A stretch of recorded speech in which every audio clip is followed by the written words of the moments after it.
Hello, San Diego. Thanks for waking up with us. 6 a.m. on this Thursday, getting so close to that weekend. I'm Eric Connard. And I'm Nada Irampur. We get to live in this beautiful city. Good morning to all of you. Thank you for starting off your day with us.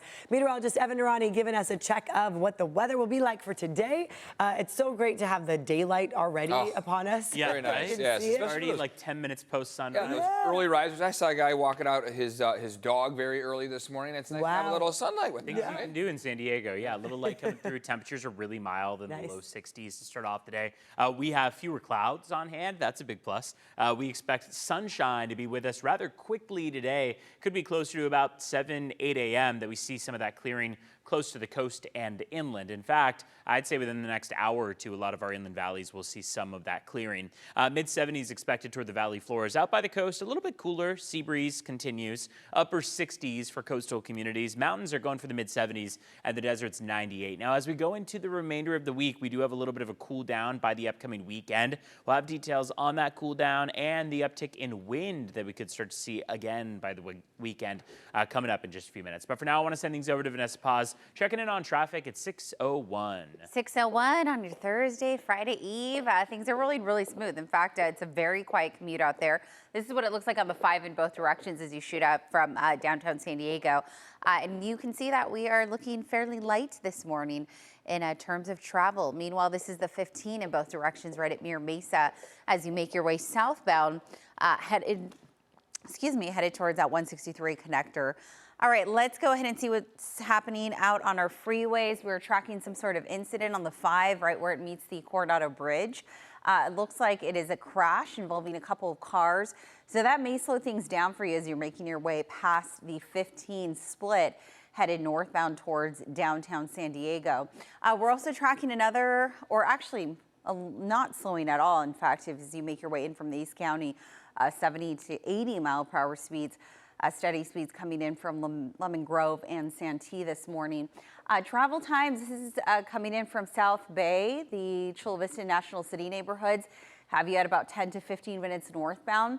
Average speed 67 to 70 miles per hour or so. And then here's what it looks like as you make your way eastbound, coming in from the 94, the 8, as well as the 52. Back to you guys. Vanessa, thank you very much. Right now, drivers for the company that runs paratransit and mini bus services for MTS are on strike. And that means riders who depend on the access program to get around are either stranded or scrambling to find other options. News 8's Tori Apodaca live in Kearny Mesa with more on what these drivers are demanding there. Behind you there, Tori. That's right. They're fighting against what they call unfair labor practices. And you can see over a dozen people have lined up here along Copey Place in Kearny Mesa. You can see there's dozens just here, but down the street they're stretching across this entire area. They have easy ups, they have their lawn chairs, their picket signs. These are technicians, utility workers, drivers, and other Transdev employees. Transdev is contracted by MTS, so these workers are not MTS employees, but their union, Teamsters Local 542, has been in negotiations with Transdev since December. Meanwhile, Transdev claims it's made 9 wage proposals to the union, 7 since that contract expired on March 30th. The latest offer, wage increases of 16 to 21% over 3 years. But the union is still unsatisfied. The paratransit program serves people with disabilities who can't use regular bus or trolley services, and the strike is impacting 20 of MTS's nearly 100 bus routes, forcing them to find alternatives like taxis or Ubers. Everything leads to money at some point. It's just that the operational stress, the challenges that they face on a daily basis when they're picking up someone in a wheelchair. And they're not just transporting someone in a wheelchair, it's not just a box. It's actually a human being that has other challenges along with that. And we're asking that the company recognize the value of what we bring to the table. So this protest happening along Copley Park Place. They tell me that they will continue to be out here until they reach a contract that they are satisfied with. You can go, though, to CBS8.com under this story to find more information about the alternative routes. Reporting in Kearny Mesa this morning, Tori Apodaca, News 8. Tori, thank you very much for that live update. You see a lot of activity there. We'll check back with you soon. New this morning, an 80-year-old woman is dead after being hit by a car right near the La Mesa Costco. It happened after noon yesterday in the 8100 block of Fletcher Parkway. Police say the woman was walking across a driveway in a commercial area when she was hit. Police say drugs or alcohol did not appear to be factors in that crash. This morning, some programs are being restored in San Diego Mayor Todd Gloria's revised budget proposal, but not all. It partially reverses cuts to libraries and rec centers, as well as fully funds December nights. It also adds funding for youth drop-in centers and the violence prevention program No Shots Fired. There are still nearly $12 million in cuts for arts and culture grants. While this remains a very difficult budget year with real fiscal challenges and necessary trade-offs, we continued looking for responsible ways to protect important neighborhood services wherever possible. You can weigh in during a hearing Monday at 6 p.m. A final vote could be taken as early as June 9th. In less than 2 hours, commencement ceremonies begin at San Diego State University. They will continue through Sunday. So be sure to text us your grad photos at 858-571-8888. We would love to show them here on the air. What a wonderful time of year for what these an exciting students who work so time. hard. Yes. Get that diploma. Well done. Those finals are in the past. Right, there you go. All right, now you get to celebrate, and good luck to everybody as they Yes. embark on their next chapter. The real world What for a those big kids. change After in all life. that Canvas trouble, it's like finally in the rearview mirror. Unneeded stress. I know what a mess that caused. We heard so many people telling us Yeah. how chaotic. During finals week it Yeah, was for yeah. somebody. I was yeah. emailing teachers saying, I promise this assignment's done.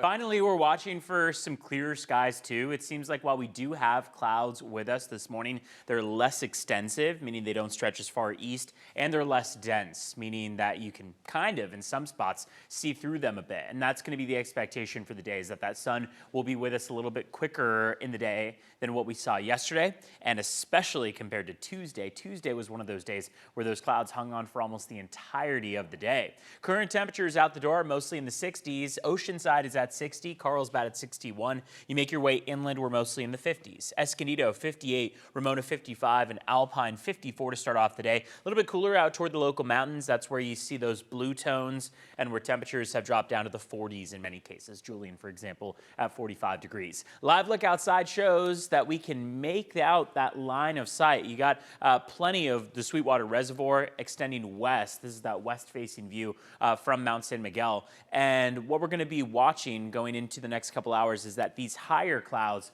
break apart and fracture with a lot more speed than yesterday and the day prior. Sunrise was at 5:50, so about 20 minutes ago, and sunset coming our way at 7:40, getting those longer days. So while we don't have the expectation of much cloud cover along the coast or inland for the day today, you can run this model all the way through noon, and you can see onshore flow is still prevalent. We're going to watch for that sea breeze out by the coast that'll keep our temperatures in the upper 60s and low 70s. Inland will make it to the mid 70s with that sunshine. But then late tonight, going into early tomorrow, you can watch as those clouds start to appear just off the coast by sunset and push onshore past it. So going into early tomorrow, 6, 7 a.m., we have another day where May Gray will interact with us and allow for maybe some foggy conditions, overcast skies to start the day. That cloud layer peels back. Going through the weekend, we have another low pressure system that's going to sneak in. That's going to help to increase our marine layer clouds, increase our wind speeds and wind gusts, and allow for a drop in temperatures. So Sunday is going to be the coolest upcoming day that we've got. 70 degrees by Sunday in El Cajon, cooler than average, and then warming up to the 80s going into Tuesday, Wednesday, especially of next week. So we get a little bit of everything for everyone. If you like the cooler temperatures and the cloudier skies, you get it by the weekend, and then going into early next week, those temperatures are warming up. Vanessa Paz checking in on traffic at 6:09. How's it going? It's going, yeah, and I'm not mad about that cool down whatsoever. This is the 5 in both directions as you make your way north coming in from downtown. This is the Old Town Avenue camera here, just south of the 8 freeway. And then this is the 15 in both directions right at Mira Mesa, also the southbound drive as you make your way down towards the 163 connector. All right, we are still tracking this crash. Oh, it looks like it has cleared, so that's good news. That was on the 5 North right at Coronado, the Coronado Bridge. And now we're keeping our eye on this activity. We are seeing reports of a brush fire on the 805 North at University. That may slow things down for anyone headed in from Chula Vista or National City this morning. Travel times are in really good shape, about 10 to 15 minutes right now as you're making your way in from Chula Vista and National City, both on the 5 and the 805. Not much to talk about. In fact, we're at steady speeds across the board. We're all in the green coming in from the East County headed west. That includes the Santee neighborhood. And we're all in the green coming in from the North County out of Oceanside and Escondido. That overall travel time, 11 minutes, 13 full span of the 78 as you make your way from Escondido headed towards Oceanside.